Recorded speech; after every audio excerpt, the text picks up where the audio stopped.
morning everyone. Okay, in yesterday class I have discussed the phases of computing. Okay, phases of computing na discuss ಮಾಡಿದ್ವಿ. Okay, there we discussed the 5 phases. Okay, 5 phases ಯಾವ್ಯಾವುದನ್ನ ನಾವು discuss ಮಾಡಿದ್ವಿ. It is the mainframe computing, PC computing, internet computing and network computing. Next, grid computing. Okay, ಒಂದು phase ಮಾತ್ರ left out ಆಗಿತ್ತು, that is the cloud computing. ಈ ಸೆಮ್ಮಲ್ಲಿ ನೀವೇನು subject ಕರೀತಾ ಇದ್ದೀರಲ್ಲ cloud computing, ಆ ಒಂದು ಫೇಸ್ ನಾನು ಲೆಫ್ಟ್ ಔಟ್ ಮಾಡಿದ್ದೆ ಎಸ್ಟರ್ಡೇ ಕ್ಲಾಸ್ ಅಲ್ಲಿ. So today we discuss that phase. Okay, last phase, that is six phase, sixth phase. Okay, that is cloud computing. Cloud computing. Okay, cloud computing. Here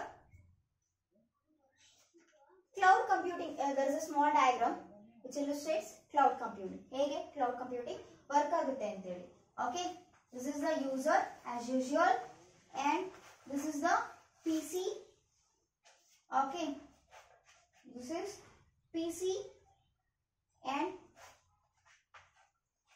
it is the cloud. Okay, interconnection of servers. Okay, these are called as servers. Okay, these are called as servers. These are interconnected. Okay, these are interconnected. Okay, this is called as cloud. This is PC and it is user. Okay, here it provides the shared resources. Provides the In this computing, it provides the shared resources using through a internet. Okay, in a simple and a scalable way. Okay, write down the key point. It provides and enilla like e cloud interconnection of these servers. Okay, these servers na ನಾವು access ಮಾಡಬೇಕು ಅಂತಂದ್ರೆ through what?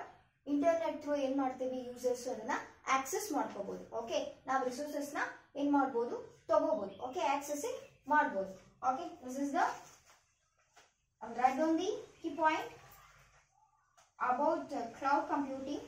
Okay, it provides shared resources,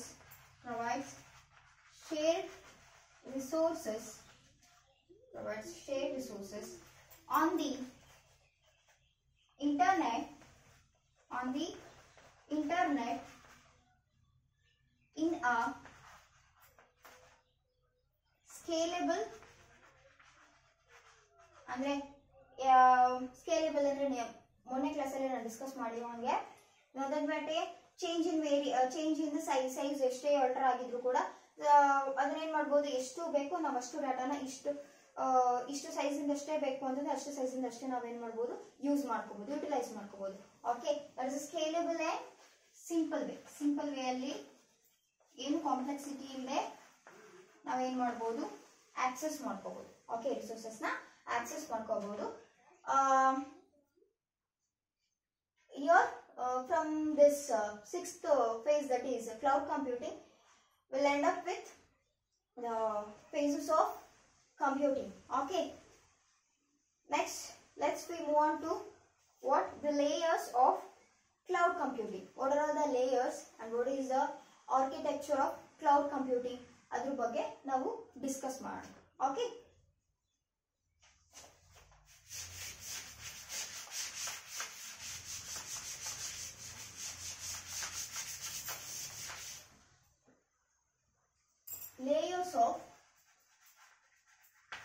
layers of cloud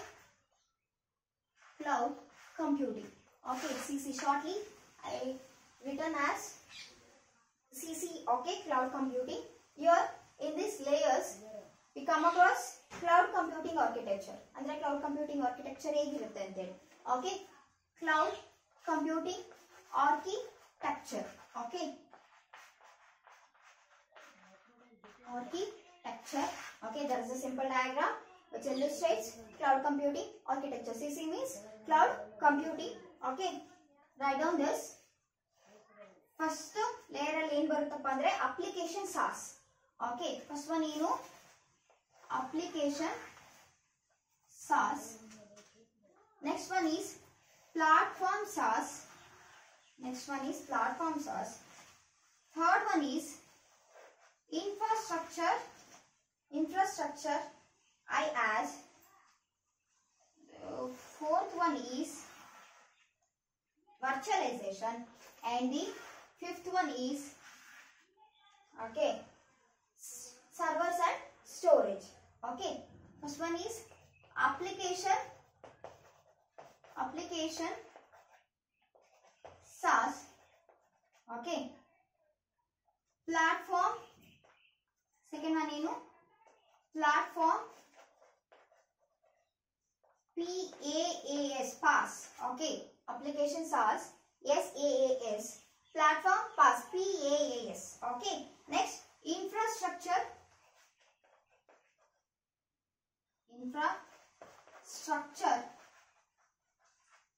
IaaS. Okay, IaaS.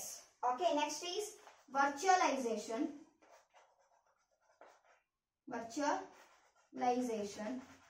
and fifth one is servers and storage. Okay, servers and storage, that is DSaaS. Okay, ನಿಮಗೆ confusion ಆಗ್ತಿರಬಹುದು. Application SaaS ಅಂದ್ರೆ ಏನು, ಇದೇನಿದು SaaS, PaaS, IaaS, virtualisation. Okay, next DSaaS ಅಂದ್ರೆ ಏನು ಅಂತ. Okay, ಒಂದೊಂದೇ layer ಅನ್ನ ನಾನು ಎಕ್ಸ್ಪ್ಲೈನ್ ಮಾಡಬೇಕಾದ್ರೆ I will tell what is SaaS and what is PaaS, that is IaaS. Okay, next here servers and storage ಅಲ್ಲಿ DSaaS ಅಂದ್ರೆ ಏನು ಅಂತ ಎಕ್ಸ್ಪ್ಲೈನ್ ಮಾಡ್ತೀನಿ. Okay, this is the layered architecture of what CC architecture. Okay, next ಒಂದು layer ನ ಹೊರಗೆ separate ತಗೊಂಡ್ಬಿಟ್ಟು ಅದರ ಎಕ್ಸ್ಪ್ಲನೇಷನ್ ನ ಮಾಡ್ತಾ ಹೋಗ್ತೀನಿ. Okay,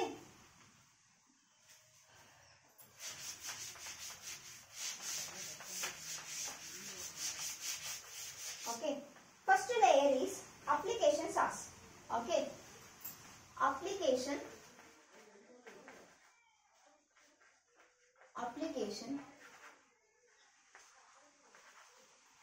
SaaS. Okay, SaaS nothing but a software as a service ಅಂತ ಅಷ್ಟೇ. ಏನು ಹೇಳಿ, software as a service. SaaS ಅಂದ್ರೆ ಏನು, software as a service. Okay, software as a service. Okay, it is in the layered architecture. ನೋಡಿರಿ, ಇದು top of the stack ಅಲ್ಲಿ ಇತ್ತು ಅಲ್ವಾ. ನೆಕ್ಸ್ಟ್ ಒಂದು ಪಾಯಿಂಟ್ ಏನಂದ್ರೆ it is at the top of stack. Okay, next point ಏನಪ್ಪಾ ಅಂದ್ರೆ ಈ ಲೇಯರ್ ಏನ್ ಮಾಡುತ್ತಪ್ಪ ಅಂದ್ರೆ it allows users to run the softwares ಅಷ್ಟೇ, ಏನಿಲ್ಲ. ಯೂಸರ್ಸ್ ಸಾಫ್ಟ್ವೇರ್ಸ್ ನ ರನ್ ಮಾಡ್ಕೊಳ್ಳೋದಕ್ಕೆ ಈ ಲೇಯರ್ ನ ನಾವು ಯೂಸ್ ಮಾಡ್ಕೊಂತಾರೆ. ಓಕೆ, ಥರ್ಡ್ ಪಾಯಿಂಟ್ ಅದೇ, it allows users to run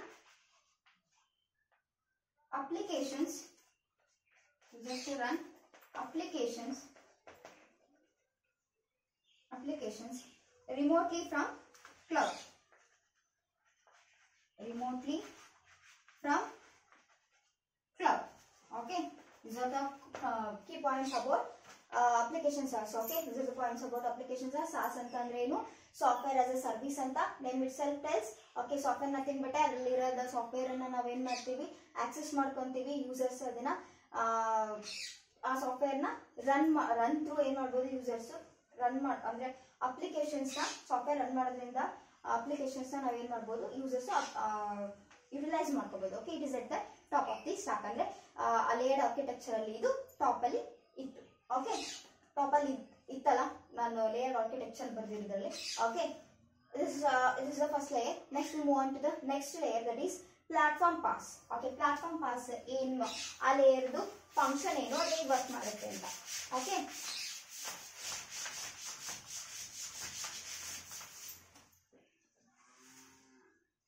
next one is next layer ಏನಪ್ಪಾ ಅಂದ್ರೆ infrastructure. Before going to platform pass, let's we discuss infrastructure. Okay, infrastructure ಅಂದ್ರೆ IaaS ಗೂ ಮತ್ತೆ ಪ್ಲಾಟ್ಫಾರ್ಮ್ ಪಾಸ್ ಗೂ ಸಿಮಿಲಾರಿಟಿ ಇದೆ. Okay, so first we discuss infrastructure, IaaS. Okay,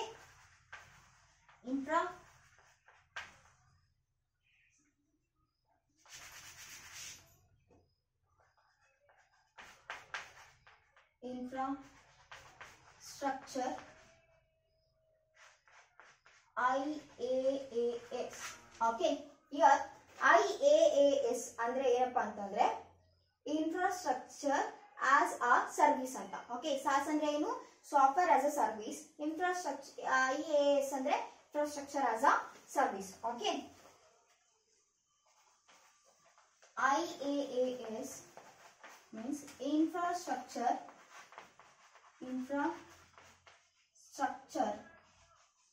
as a service. Okay, infrastructure as a service. Okay, here infrastructure IaaS ಈ layer ಅಲ್ಲಿ ಏನು work ಮಾಡುತ್ತಪ್ಪ ಅಂತಂದ್ರೆ ಏನು ಪ್ರೊವೈಡ್ ಮಾಡುತ್ತಪ್ಪ ಅಂದ್ರೆ here it consisting of a virtualized virtualized computers infrastructure IaaS ಒಳಗಡೆ layer ಒಳಗಡೆ ಇರುತ್ತೆ. Okay, it provides the power and the storage. Okay, storage users ಗೆ ಸ್ಟೋರೇಜ್ ಆಗಿರಬಹುದು, ಸ್ಟೋರೇಜ್ ಅನ್ನ ಆಗಿರಲಿ, ಆಮೇಲೆ ಪ್ರೊಸೆಸಿಂಗ್ ಪವರ್ ಅನ್ನ, ಇಂಟರ್ನೆಟ್ ಆಕ್ಸೆಸ್ ಅನ್ನ ಯಾವ್ದು ಪ್ರೊವೈಡ್ ಮಾಡುತ್ತೆ, ಇನ್ಫ್ರಾಸ್ಟ್ರಕ್ಚರ್ IaaS ಆ ಲೇಯರ್ ಪ್ರೊವೈಡ್ ಮಾಡುತ್ತೆ. ಓಕೆ, ನೆಕ್ಸ್ಟ್ ಪಾಯಿಂಟ್ ಅನ್ನೋದೇ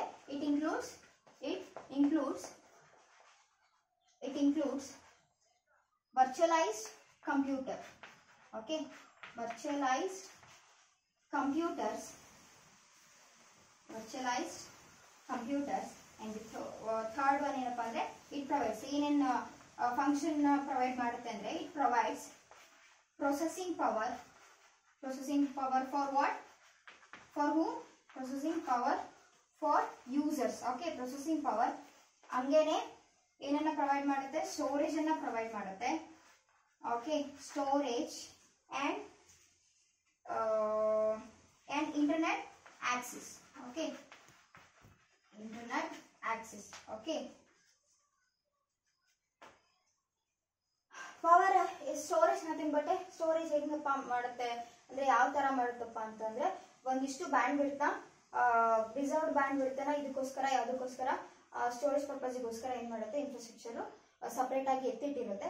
so that is used for what, storage purpose. Okay, to users. Okay, this is all about infrastructure IaaS. Okay, next we move on to platform pass, PaaS. Okay, platform pass layer ಅಲ್ಲಿ ಏನೇನು ಇರುತ್ತೆ ಅದು ಹೇಗೆ work ಆಗುತ್ತೆ ಅಂತ.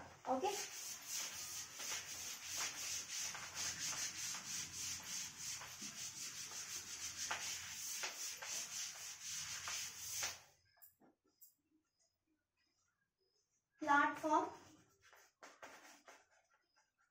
platform pass, PaaS. Okay, PaaS ಅಂದ್ರೆ platform as a service ಅಂತ. Okay,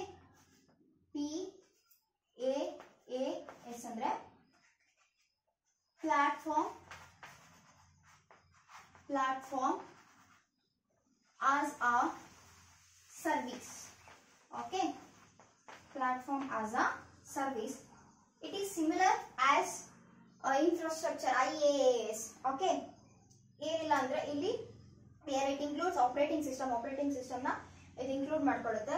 ಹಾಗೇನೆ it is used for a particular application ಅಷ್ಟೇ. ಈ ಒಂದು ಪರ್ಟಿಕ್ಯುಲರ್ ಆಪರೇಷನ್ ಗೆ ದಿಸ್ ಲೇಯರ್ ನ ನಾವೇನ್ ಮಾಡ್ತೀವಿ, ಯೂಸ್ ಮಾಡ್ತೀವಿ. ಓಕೆ, ಸೆಕೆಂಡ್ ಪಾಯಿಂಟ್ ಏನಪ್ಪಾ ಅಂದ್ರೆ it includes operating system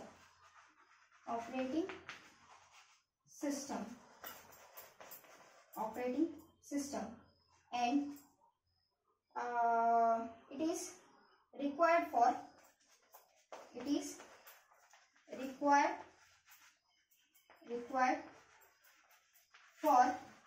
particular application.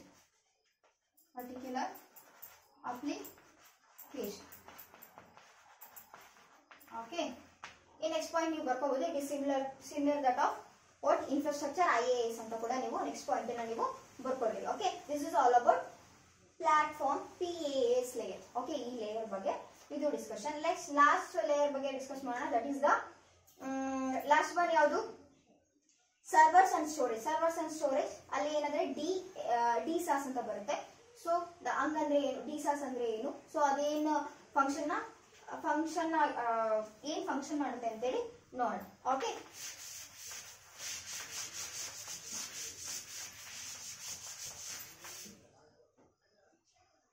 Next one is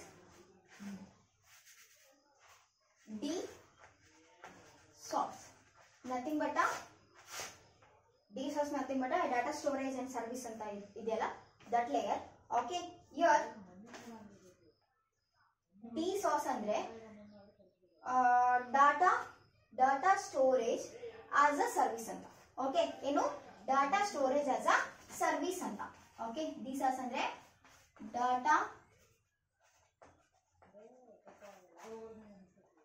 data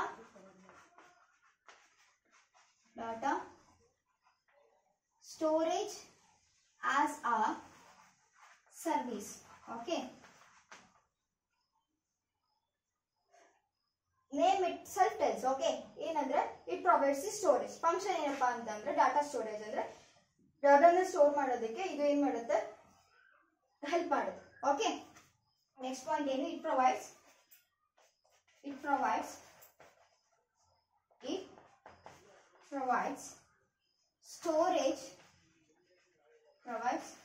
storage that consumer needs, user needs. Okay, that consumer needs. Okay, that's consumer is used athwa consumer needs. Okay, this is all about the layered architecture of cloud computing. Okay, in next class ಹೋಗಿ ನನಗೆ ಇದು ಪೂರ್ತಿ layer ಅರ್ಥ ಆಯ್ತು ಅನ್ಕೊಂತೀನಿ. First ನಿಮಗೆ SaaS ಅಂತ ಅಂದ್ರೆ ಸಾಫ್ಟ್ವೇರ್ ಆಸ್ ಅ ಸರ್ವಿಸ್ ಅಂತ ಎಕ್ಸ್ಪ್ಲೈನ್ ಮಾಡಿದೆ. ನೆಕ್ಸ್ಟ್ ಇನ್ಫ್ರಾಸ್ಟ್ರಕ್ಚರ್ ಬರುತ್ತೆ. ಓಕೆ, ಇನ್ಫ್ರಾಸ್ಟ್ರಕ್ಚರ್ ಅಂದ್ರೆ ಇಸ್ ನಥಿಂಗ್ ಬಟ್ IaaS ಅಂತ ಹೇಳಿದೆ. ಇನ್ಫ್ರಾಸ್ಟ್ರಕ್ಚರ್ ಆಸ್ ಅ ಸರ್ವಿಸ್ ಅಂತ ಅದೇನಂದ್ರೆ ಇನ್ಫ್ರಾಸ್ಟ್ರಕ್ಚರ್ ಸರ್ವಿಸ್ ಪ್ರೊಸೆಸಿಂಗ್ ಪವರ್ ಆಗಿರ್ಬೋದು, ಸ್ಟೋರೇಜ್ ಆಗಿರ್ಬೋದು, ಹಾಗೇನೆ ಇಂಟರ್ನೆಟ್ ಆಕ್ಸೆಸಿಂಗ್ ಎಲ್ಲ ಇನ್ಫ್ರಾಸ್ಟ್ರಕ್ಚರ್ ಪ್ರೊವೈಡ್ ಮಾಡುತ್ತೆ ಅಂತ ಹೇಳಿದೆ. ನೆಕ್ಸ್ಟ್ ನಾವು ಯಾವ್ದನ್ನ ಡಿಸ್ಕಸ್ ಮಾಡಿದ್ವಿ, ಪಾಸ್ ನ ಡಿಸ್ಕಸ್ ಮಾಡಿದ್ವಿ. That is the platform pass ಅಂತ ಅದನ್ನ ಡಿಸ್ಕಸ್ ಮಾಡಿದ್ವಿ. PaaS ಅಂದ್ರೆ ಪ್ಲಾಟ್ಫಾರ್ಮ್ ಆಸ್ ಅ ಸರ್ವಿಸ್ ಅಂತ ಹೇಳಿ. Okay, there it is similar as a IaaS ಅಂತ ಅಂದ್ರೆ, but it is use for particular ಒಂದು ಅಪ್ಲಿಕೇಶನ್ಗೆ ಪಾಸ್ ನ ಯೂಸ್ ಮಾಡ್ತೀವಿ ಅಂದ್ರೆ. ನೆಕ್ಸ್ಟ್ ಲಾಸ್ಟ್ ಲೇಯರ್ ಯಾವ್ದಪ್ಪ ಅಂದ್ರೆ DSaaS ಅಂತ ಅಂದ್ರೆ ಡಾಟಾ ಸ್ಟೋರೇಜ್ ಅಂಡ್ ಸರ್ವರ್ ಅಂತ ಹೇಳಿ ಒಂದು last layer architecture last column ಇತ್ತಲ್ಲ ಅದು. ಓಕೆ, DSaaS ಅಂದ್ರೆ data storage as a service ಅಂತ. Okay, name itself tells ಏನಂದ್ರೆ it provides the data storage. Okay, it provides the storage which the consumer needs. Okay, users ಗೆ ಏನು ಬೇಕಾಗಿರುತ್ತೋ ಅದು storage, ಡಾಟಾನ store ಮಾಡೋದಕ್ಕೆ ಏನು ಸ್ಟೋರೇಜ್ ಇರುತ್ತೆ ಅದನ್ನ ಯಾವ ಪ್ರೊವೈಡ್ ಮಾಡುತ್ತೆ, last layer that is the DSaaS provide ಮಾಡುತ್ತೆ. Okay, next in the next class we discuss the types of cloud computing. ಏನು what are all the types of cloud computing, how it works ಅಂತ ಹೇಳಿ, types ಏನು, ಅದು ಹೇಗೆ work ಆಗುತ್ತೆ. Okay, next enabling technologies ಬರುತ್ತೆ, ಅದರದೆಲ್ಲ deep ಆಗಿ discuss ಮಾಡೋಣ. ಓಕೆ.